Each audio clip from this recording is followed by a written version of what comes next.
didn't like, and discuss what it means and why you chose it. What is the significance of your choice and how does it relate to the rest of the graphic novel as a whole? Using our comics terminology, analyze the formal techniques Yang uses. Various speech balloons, narrative boxes, panel shapes and sizes, the layout and sequencing of panels, long shots and close-ups, color choices, use of magenta, etc. How did these choices help convey emotion, tone, and characterization? Are you sure? Okay. Yeah. One panel that I really liked was like page 73 through 75, where like the Monkey King or whatever, like flies out of reality itself and just ends up in like nowhere, I guess. And I just thought it was really cool how the author decided to not use a panel and use the whole page itself, because that kind of just like represented to me like being in nothing or whatever. So that was my favorite panel. I chose the panels on 180 and 181, and it's about where Greg is like the other blonde kid who Jin tries to copy his hair, and he went up to Jin and told him that he can't hang out with Amelia anymore. And I thought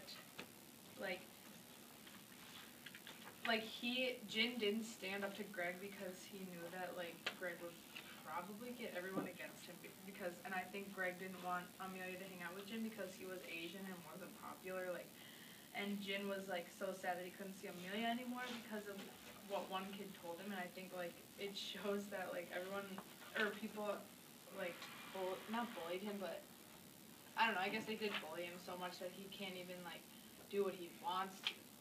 That's why I chose it.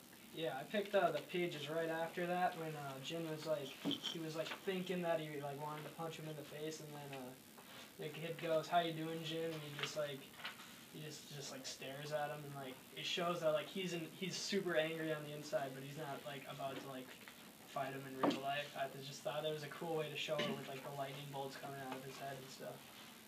I chose pages 30 and 36. And we already kind of talked about this. It's when Mrs. Gerber was introducing the class to Jin Wei, and for Wei Chen, and I think it's just like interesting because like I think this happens a lot, and like she said the author just did like two panels, and like he only zoomed in on like the teacher and like the student, not the class, and so I just think that was an interesting decision. And I also just think it just made a big statement by like producing both their names wrong and then saying like Jin Wang was from China and he's actually from San Francisco, and then Wei Chen was from China too, I think, and then he's actually from Taiwan. So it's just like the large panels, and I think like the really vibrant colors and just like the close-ups of those two make a really big statement. I like the panels 1 and 2 on page 17, particularly because they kind of set up the conflict with the Monkey King, but also because it really introduced us to, well, I guess particularly kind of the violence part, kind of the more action that the violence kind of brought that the Monkey King had through the emanata, and they used the panel shaping very well too.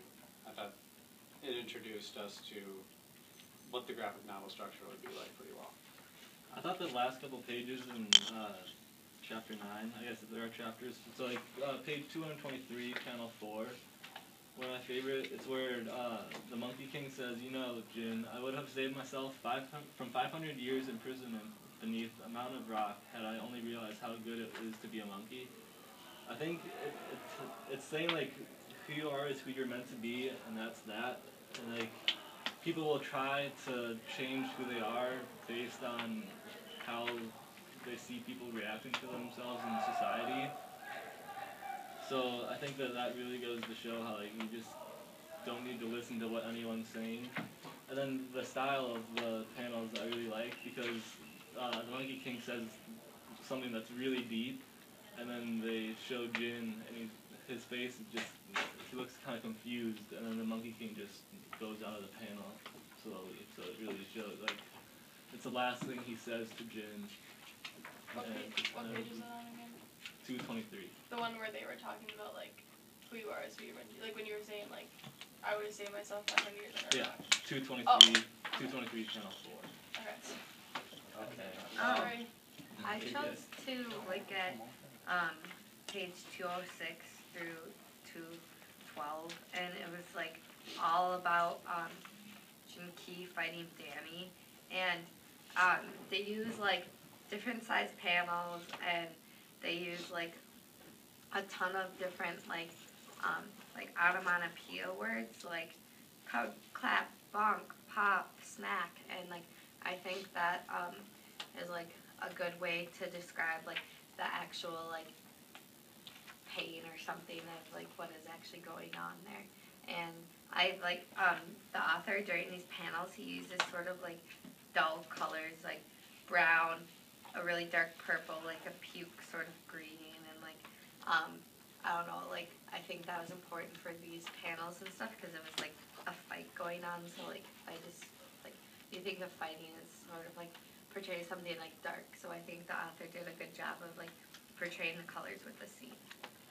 I like, for me personally, at page 63, the panels where Monkey King kept saying, okay, this person needs to be convinced, needs some convincing. I just thought it was kind of continuously funny as it kept going through that.